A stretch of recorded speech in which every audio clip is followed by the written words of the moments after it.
নাটকের গঠন কৌশল। সিকান্দার আবু জাফর নাটকটির গঠন বৈশিষ্ট্য নিয়ে খুব বেশি নিরীক্ষা করেননি।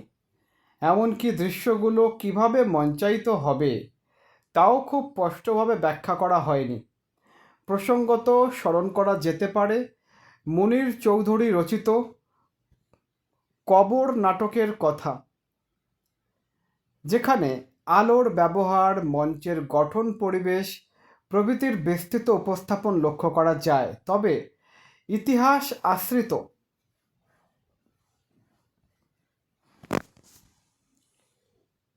নাটকের উপযোগী সংলাপ ব্যবহার সিরাজদৌল্লার অন্যতম উল্লেখযোগ্য বৈশিষ্ট্য। সিরাজ যখন বলেন, বাংলার বুকে দাঁড়িয়ে বাঙালির বিরুদ্ধে অস্ত্র ধরবার স্পর্ধা ইংরেজ পেল কোথা থেকে, আমি তার কৈফিয়ত চাই, তখন তার সাহস, বীরত্বই প্রতিভাত হয়, যা ইতিহাস আশ্রিত নাটকের জন্য একান্ত জরুরি।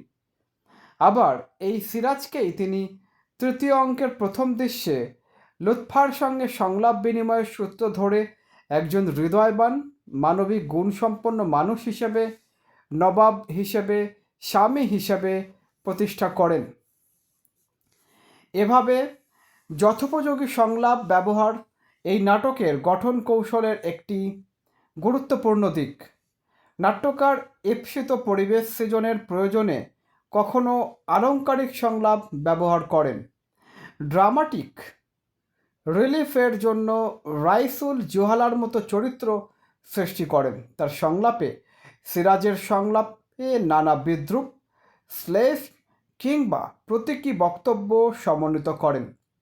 অপরদিকে বোরকা পরিয়ে ক্লাইভকে দৃশ্য উপস্থাপনের মধ্য দিয়ে তার ভীরুতাকে প্রকট করার সঙ্গে সঙ্গে হাস্যরসেরও সঞ্চার ঘটান। উমিচাঁদ, জগৎ শেঠ কিংবা মীর জাফরের সংলাপে বালখিল্যপনা এনে তাদের কাপুরুষতাকে তুলে ধরেন। নাটক মূলত ক্রিয়াশীলতার সৃজনভূমি। এই চিন্তা সিকান্দার পূর্বাপর বজায় রেখেছেন। দীর্ঘ বর্ণনার ভার কখনোই নাটকটিকে আক্রান্ত করেনি। একটি দৃশ্য থেকে অপর দৃশ্যে নাট্যকার চলে গেছেন অনায়াসে দ্রুততার সঙ্গে। এমনকি পলাশীর প্রান্তর থেকে মুর্শিদাবাদের নবাব দরবারে ফিরে এসে সিরাজের মধ্যে যে বর্ণনাধর্মী সংলাপ প্রদানের প্রবণতা লক্ষ্য করা যায়, তাও মূলত সিরাজকে পরবর্তী কার্যক্রম নির্ধারণের সিদ্ধান্ত গ্রহণ করতে সুযোগ করে দেয়।